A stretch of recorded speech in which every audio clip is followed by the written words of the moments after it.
Okay, February 15th, 2020. Hello, everybody. You got Doc Hydro here. And then you got another doctor in the house, Tom Dockery. You can say hello, Tom. Hi, guys. How's it going? My God. And then once again, we got Jersey from around the world with us again tonight. So, Jersey, how are you? I'm good. Hello, everybody.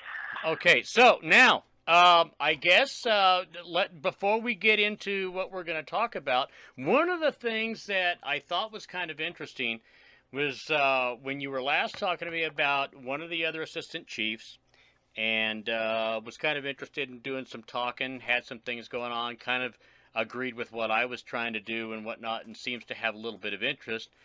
You told me about it. I mailed off the one of the booklets, and I guess so what's your take? Is there anything that I sent out there that you think might be useful to somebody else other than maybe you? Is that it? I mean, I'm not going to put you on the spot other than what I already have, Jersey, but I just want to kind of get a feel for my own personal thing as to, does it seem like the engineer stuff is going to like maybe gain some traction at some point, do you think?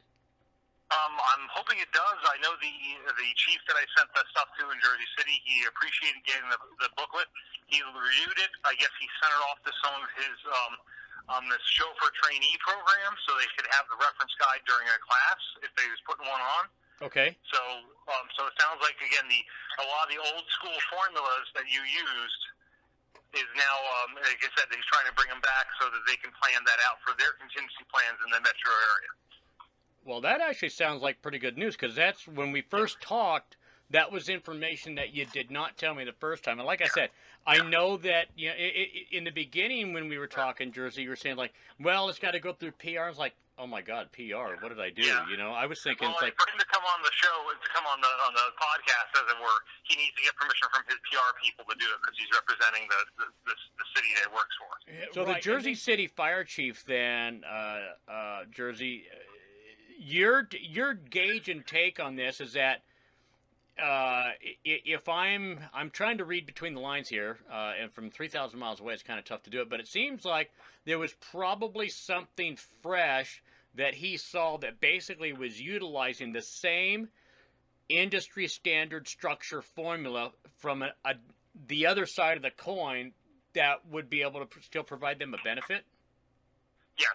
Yeah, because he said he recognized them as a lot of the formulas that you were showing was stuff that he learned when he went to chauffeur school, as it were, back in the day. Okay. And okay, so now, and I'm not gonna. This is not gonna be long here on the phone, but one of the things that I wanted to do is, Thomas, tell me your take. What was the experience for you with the basically Doc Hydro's first Engineers Challenge? What was your impression? What were your thoughts of it? I think it was exactly what I would expect from you.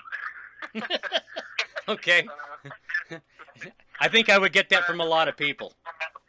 Yeah, but no, actually, I think that was for a competition that had, a reward of some kind. I think that was absolutely appropriate. Whenever I submitted, I don't know if you submitted everything that I gave to you, because whenever I started, it said that inch and a half was out. Correct. And so I started going through, kind of my Wildland mentality, and then branched out into what you were looking for. But I did the 2.5. I did parallel 2.5, even though, it wasn't, they were single lines, 5-inch, 3-inch, 4-inch.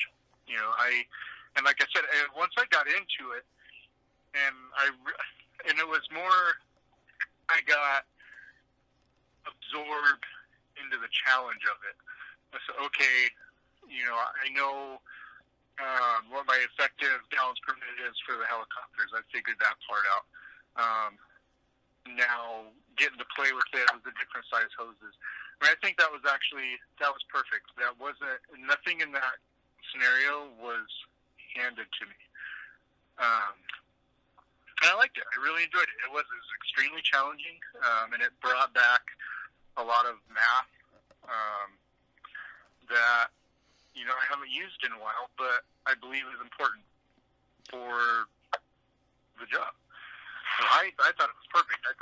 it's exactly what I was expecting here. It was challenging, but it wasn't impossible. It required me to think outside the box, and it required, especially as a wildland firefighter, it required me to work with different size hoses that I typically wouldn't work with. And I enjoyed that part because now, and it's not only was I answering a problem, but I was also expanding my knowledge at the same time. Now I can go into a scenario, maybe later on, maybe not that length of a hose lay, but that might be something I talk to a water tender. Hey, we've got the water tender, water tenders here. What size hose do you guys got? If you guys got 4-inch or 5-inch, do you think we can stretch it this length? So it did. I learned something as well as answered the question, and I enjoyed it. Well, that's actually good to hear. There was an element that I did deliberately because I already know that the largest size hose that we have in our cache system is 1.5 inches for trunk, and it really we seem to have in the national cache system or the mindset. Again, not anybody's fault. It's just the way that it's always been for the last 30, 40 years or maybe longer. Is this is what we've had, and we're not structured. We don't move big water, but yet I'm trying to show and get people by doing exercise to realize that what, we move greater amounts of water than people think, and it's leading to a problem with suppression on the active Fireground from the standpoint that if we bring in aircraft, that even when we bring in Type 2 and Type 1 tankers, we can't get enough retardant and or water or both out on the Fireground because the round trip time, by the time we drop it, take off, go back to the air base, land, taxi, all this stuff takes time, fill back up with retardant, do our checks, take back off, fly back out there. Almost 45 minutes in some cases has taken off. Well, what's our rate of spread in the winds and the conditions of the fire changed since that time? So it's almost like we're not really gaining anything. A lot of times we do, but sometimes we don't. So I'm trying to show an interrelationship that if we can sit here and use methods, whether it be for fixed wing or helicopters, we never have to stop the flow of water, and so therefore we can increase the turnaround time. So now this brings me into another facet, because a lot of people will sit back, and I know both of you guys have heard the stories. Well, just call a VLAT and be done with it. So when you look at problems like this, there's several things that I can think of as to why pulling that trigger, always call a VLAT, is not always, it's a solution, it's a technical solution to a problem, but it's not always the most cost effective. And sometimes it doesn't really work. So that's why my approach has always been cool it, retard it, then dose it. In that order. And make it kind of like when you do a structure. Now, Thomas, you did a little bit of structure, I think, didn't you, at one point, a year or two? Yeah, I did a year of it. I don't remember what year now. It was years ago. Okay. Well, when they were teaching you your basic structure firefighting, because I remember I went through it, it was when you had to ventilate a house. Okay? If the structure was getting ready to go up and you had the time and you were going to go do ventilation, it was a timed event, correct? Sorry, yeah, that is correct. So, Jersey, would you agree with that? It's a timed event. And what I mean by timed event, so you're not answering just blindly here, I should have said that, but it's a timed event. So you're making your cuts into the roof, okay? And then you got somebody that's right at the door with a charged line, and then maybe your positive pressure fan is out there waiting to be fired up as well. And you don't kick this door the roof open and the door open until everything is in place and ready, because once you do that, you're now creating a chimney. It's ready to go. So that's what I mean by it's a timed event. Everything is in place before you finally kick that roof open. So, do they still teach that? For me, they still teach that in school. That if you're doing in basic fire school, if you're going to go inside, you should have the vent team prepped and ready so they can coordinate it together. Okay. Because you're trying to get the fire out of the building. So hold on to that train of thought, being a timed event. So likewise, when I'm talking about a timed event with our aircraft, if we've got a big long line, we can use a 747. Maybe we should get a 747 and then a couple of like DC-10s or L-1011s or whatever, and get like 3 or 4 of these things all to come in at the same time, one after the other, and then behind that retardant. And have them so that it's all timed in such a way so that you've sucked as much BTU out of that fire as possible, and now you're going to inhibit it right over the top of what you just dropped water on. So that way you can have time to bring in ground crews, dozers, whatever the hell it is that you're going to bring into. That's always been my vision. Once I understood the BTU and the GPM science behind all this, it seems to me like we can make better use of it. And that's part of the reasons for doing some of these challenges, because I'm trying to show interrelationships. And so if I get back on track, one of the things that I wanted to ask you, Thomas, is that were you able to start seeing something with interrelationships and dependencies that maybe you didn't see before? I was, I kind of had to fight that urge. Traditionally, you'll fill the pumpkin and then you'll wait until they call for water and then you fill the pumpkin. That kind of flow based on that scenario was pretty much impossible. You had to go to a larger hose size to be able to keep up with flow. If you wanted to push more, then you're looking at your capacity on the engine and things like that. And then also the turnaround time for your tenders. You start going max flow, your tenders are going to start falling behind a little bit. And eventually, you're going to have to shut everything down and wait. So I did. That kind of brought me back into kind of that whole water shuttle system, but it's through the entire system, not just with the water tenders.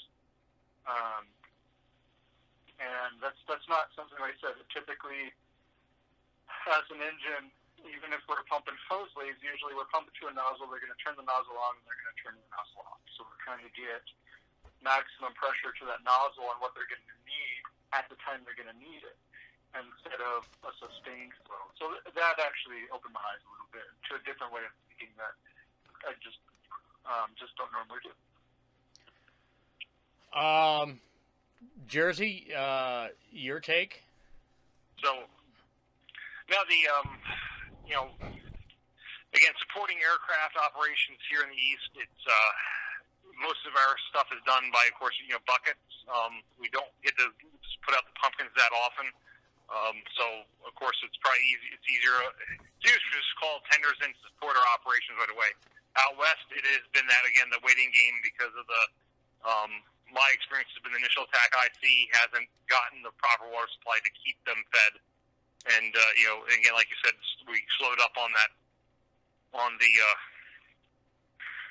basically the load and return because they're not planning that far out ahead. Because, we can just, again, call the VLAT and bring it in. Yeah.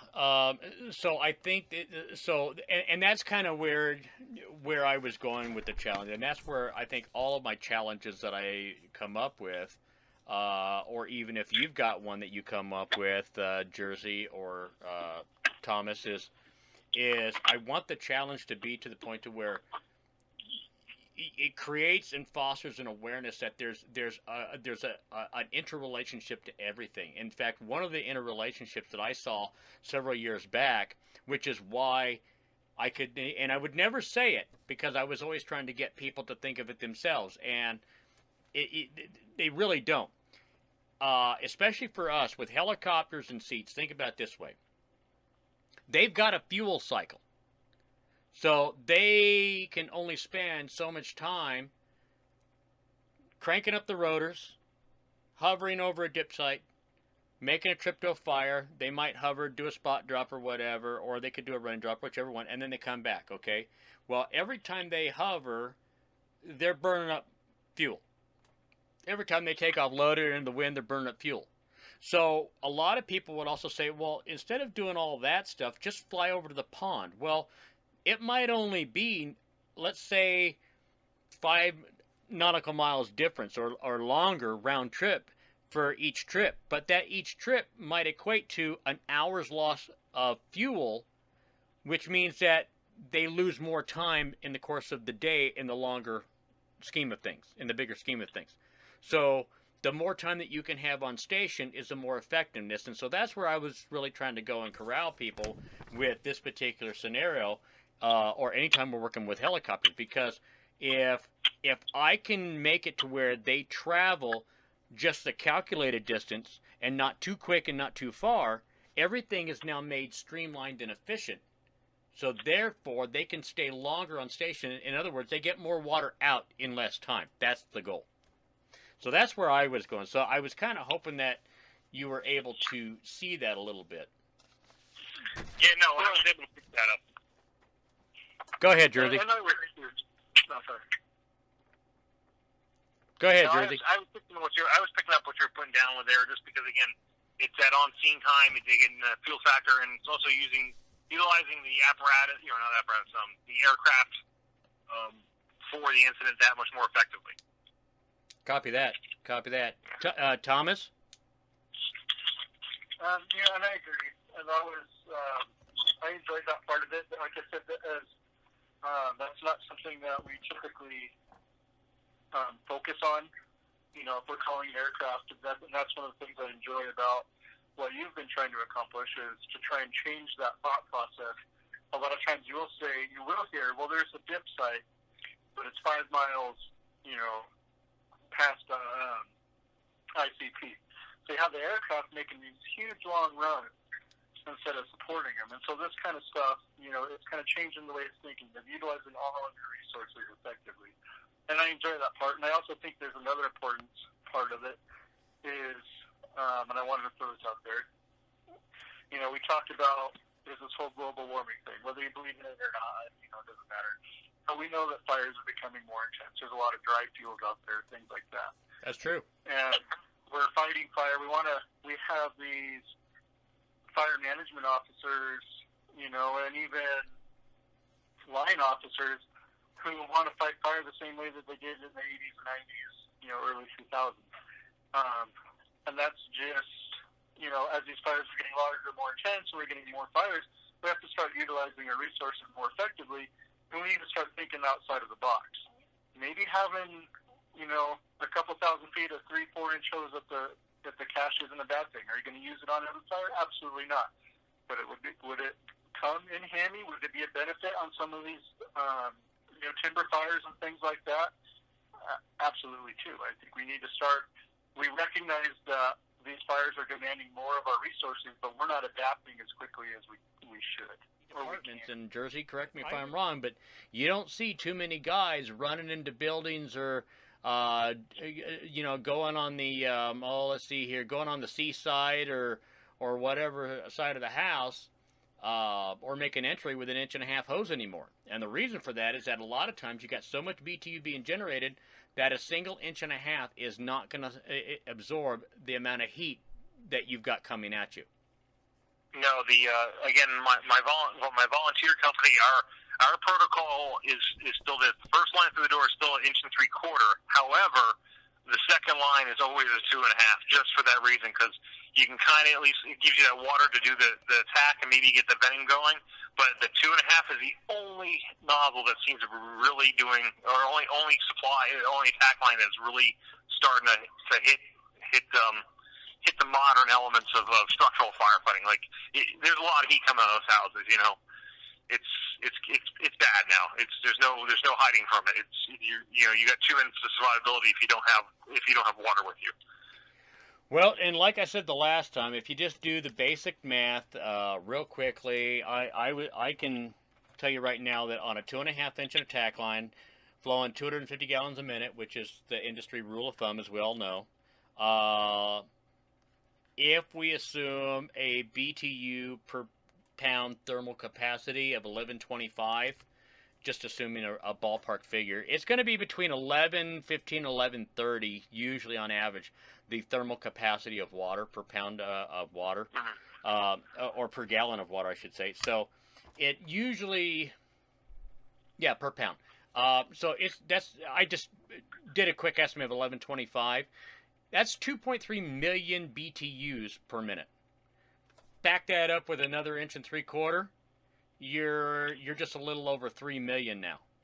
That's a lot of heat absorption capability that you have with just 2 lines, which typically you would probably have to have close to 6 1.5-inch lines to match that.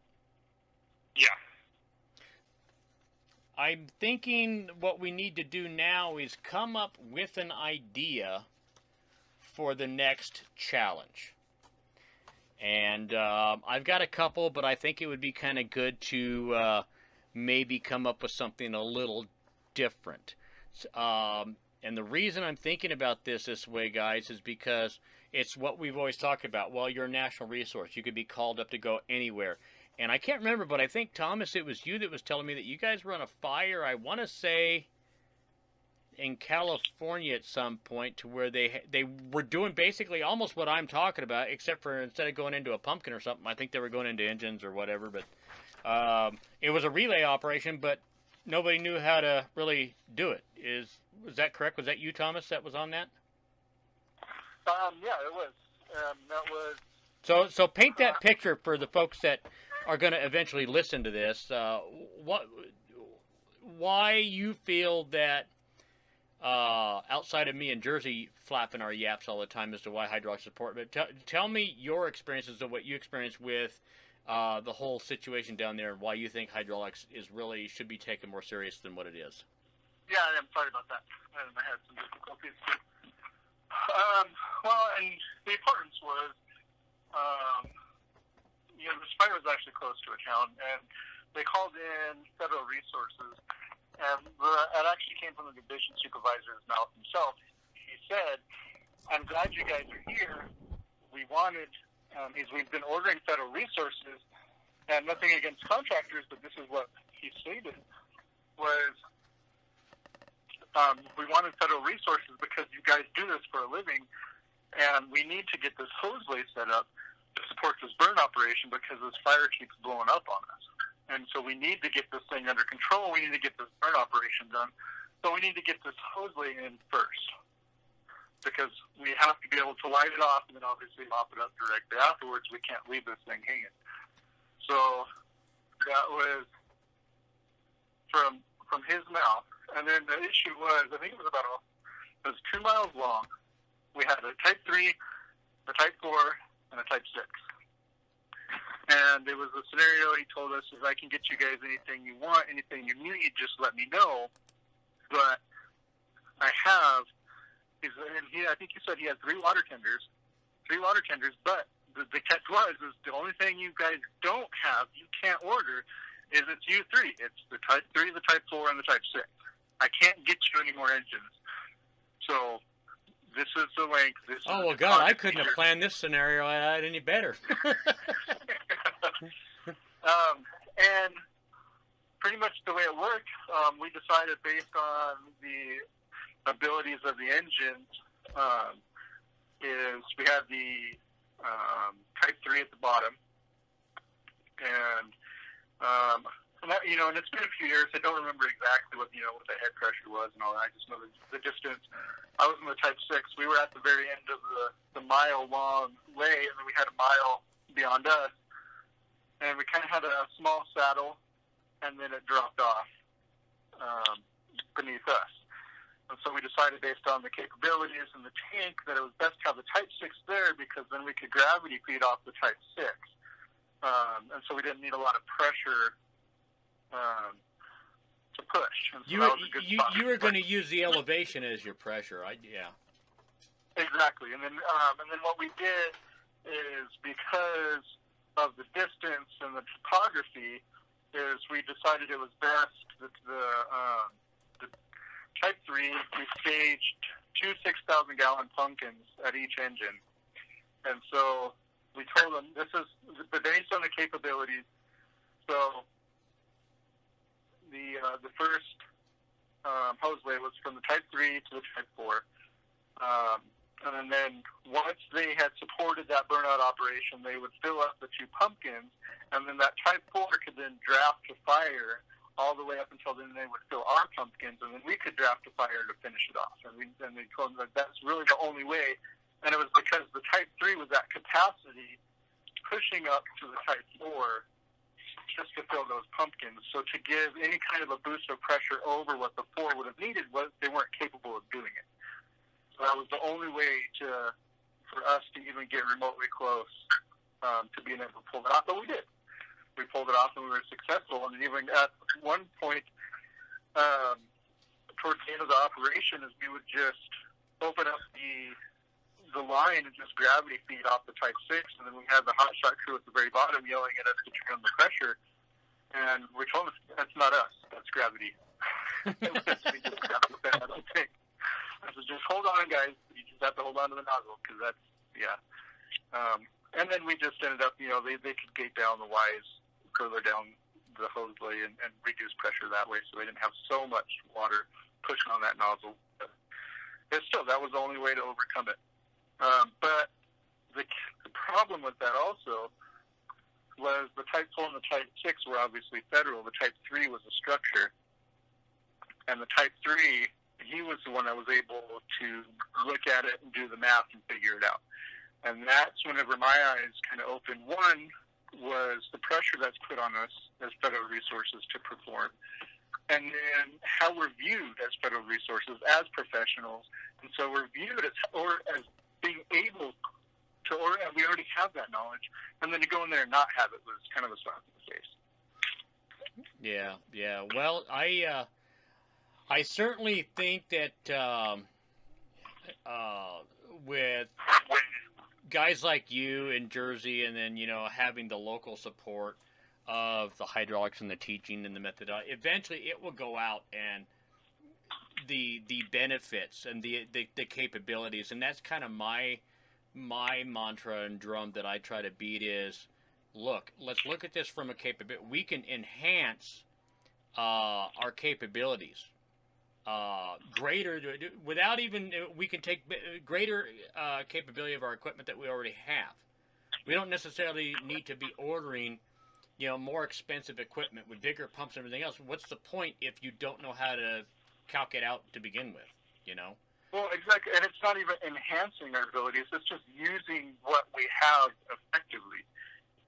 And that's why I've taken, ever since that situation, and actually that following year is whenever I met you, and ever since then, that scenario was in my head ever since before I met you, and then when I met you, that's why I've been able to latch onto it and take this seriously, and that's why, doing the challenge, that's why I wanted to take the challenge and do this challenge, because I know that people look at it and they say it's hard or it's impossible, but I know better. I know that those situations can, and will come up. And luck favors the prepared. If we hadn't have been able to pull off that hoseway, that burn operation wouldn't have been able to happen, and who knows? We tell the division supervisor, I appreciate your faith in us as professionals and federal resources, but we're stupid and we don't know, we can't do this.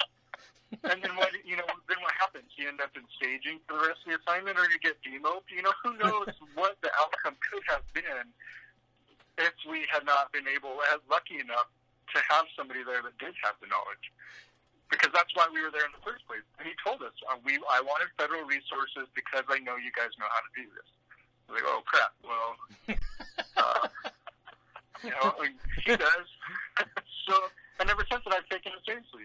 It's a difference between effectively fighting fires and also the realistic point of view from the firefighter is it's being able to stay on the assignment, and that that's you get to put the fire out, you get to perform, you get to feel good about being able to perform, and you get to make money while you're there. Unfortunately, that's the reality of firefighting, but you do. It's a job, so you're being paid to do a very risky endeavor. On that note, Jersey, you want to comment on what Doc said there? You got I anything to just comment love, on? I love hearing what Tom was saying with everything. We as even resources again, because again, I'm coming from the state side, and when I've been called out to deal with federal assignment, again, there was that can you really handle it? Can you be up to that level? And I've been on the embarrassing side of hey, we're here to make ourselves look good. We're here to say that we're from across the country. We're trained just as well as you are, and then you step on yourself and go, crap, we just screwed up. And it's that whole, hey, could we have prepared ourselves for this? Yes.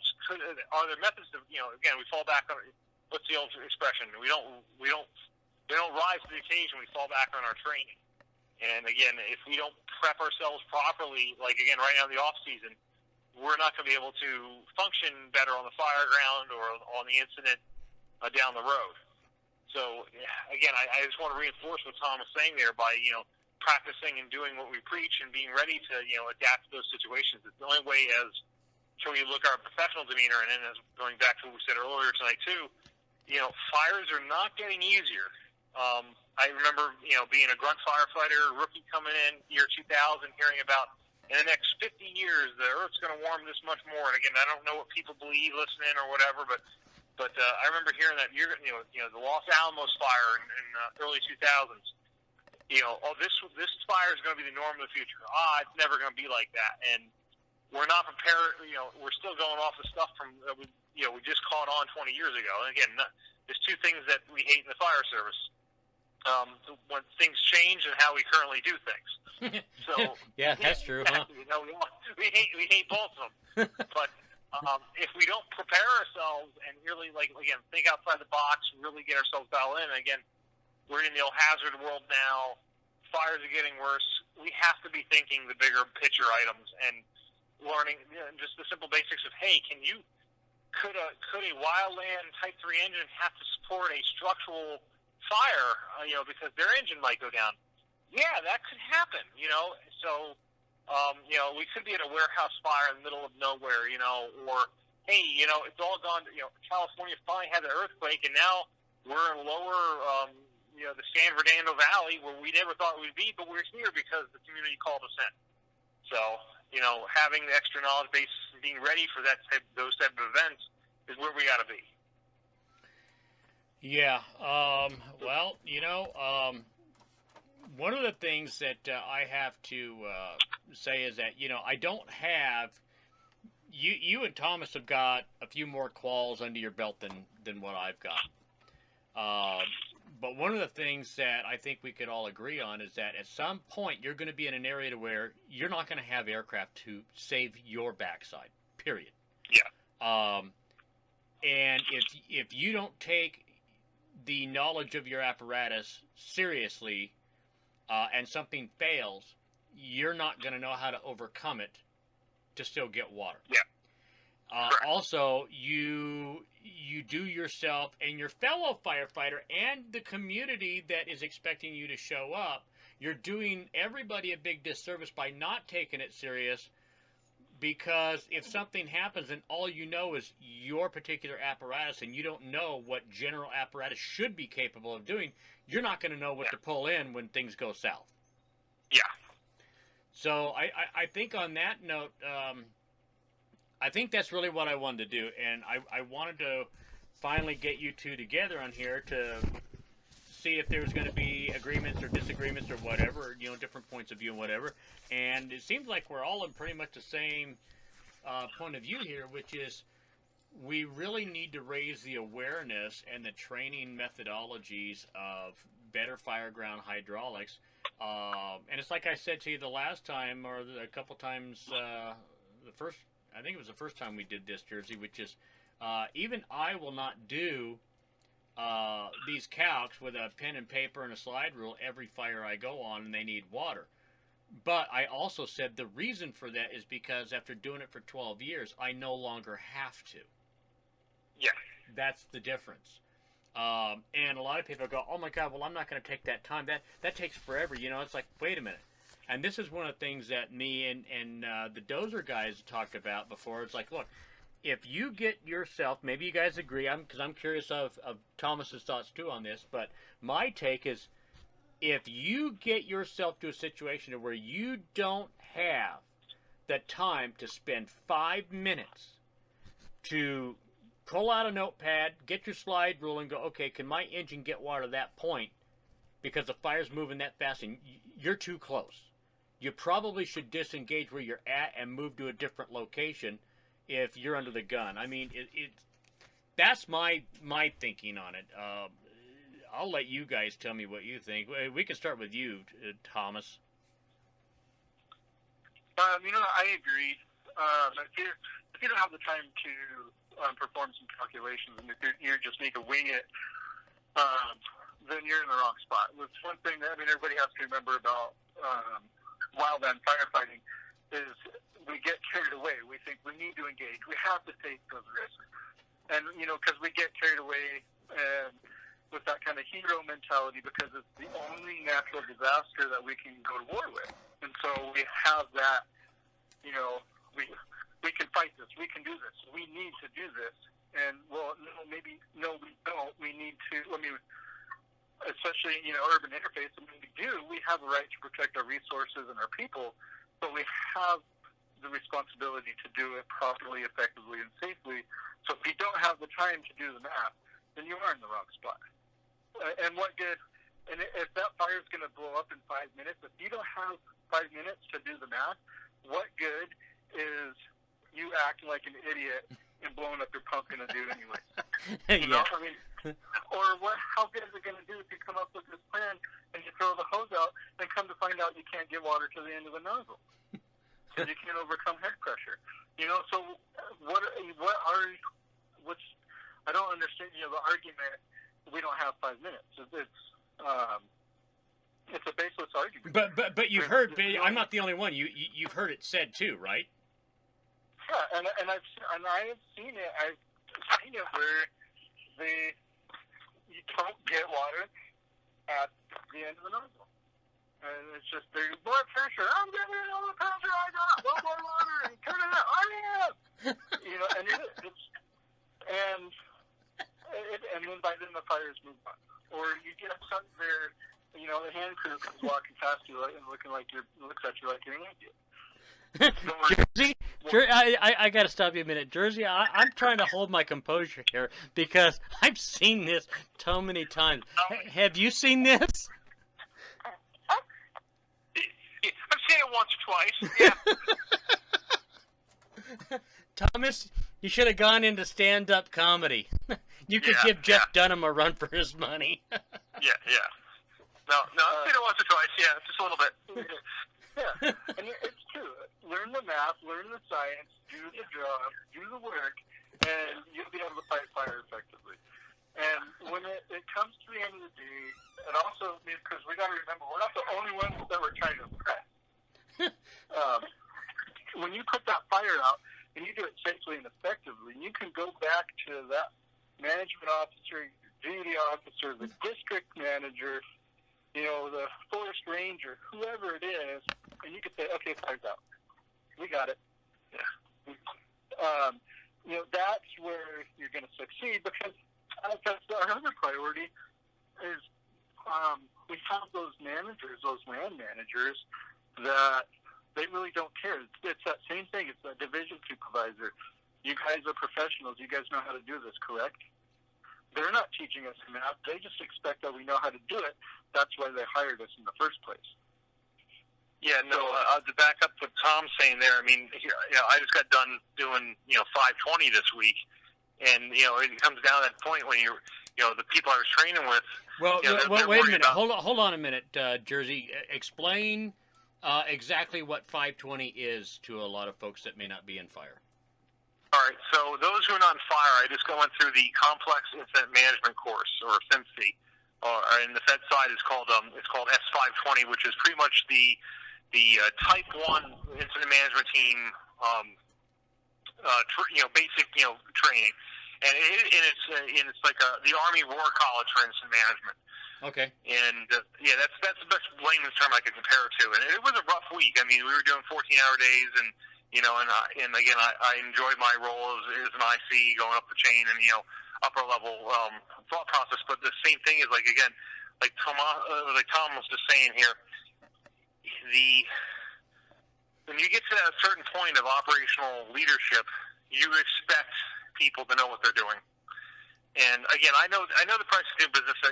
We know that pumps fail. We know that people get flats. We know that stuff happens on the engine. But if you're not able to meet your tactical objective because you didn't properly prepare yourself or you didn't know how the engine worked, and I've had it in the field a couple times where I've had someone go, hey, we just lost 100 acres. Why couldn't we keep that hose light going? Well, I'm brand new to the engine today. I didn't properly know what I was doing with it.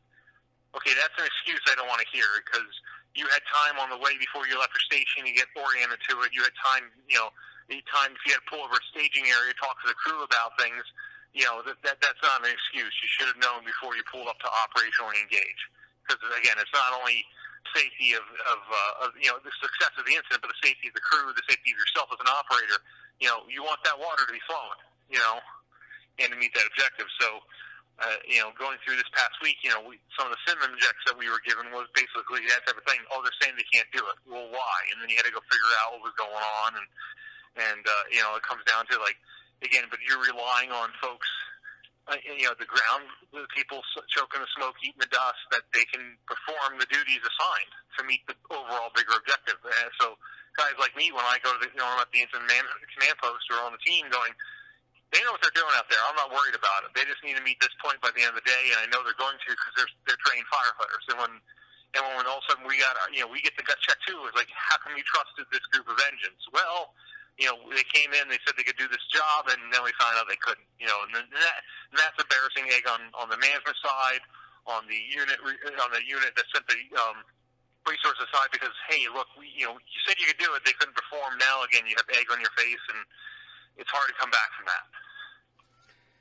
Yeah, I could imagine it would be extremely hard to come back from that. I don't know. In some ways, I wonder just how high sometimes I've set the bar. If I ever leave this job, what the next water tender guy is going to be in for when he comes into backfill. He's screwed. Because you ain't no Joe. there's been a lot of tender guys that I've come across that I look at and it's like, okay, they're good at driving. I mean, they can, some of these guys are better at me than driving, a truck off road. But then we get off the truck and we park it, and you start figuring out. I start looking around, and it's like we talked about in the last time, Jersey, is the whistle blows. We'll all leave the gate at the same time, but you probably won't see me on the Fireground for an hour and a half or 2 hours because I'm out finding my water sources. I'm doing my thing. I'm rogue. You won't see me. Yeah. The radio's on. I'm monitoring the track, and I know what's going on. Yeah. But then when I do... Go ahead. No, that's what I was told when I was first briefed when I came out there and worked with you. It was, Joe will find your water supply. And that was like I told you on the last few podcasts, that is awesome. That is just awesome. I don't have to worry about that right now. So, Yeah, so I show up, but the thing of it is I think all of us should do is, as firefighters sitting here looking, is start doing a mental assessment.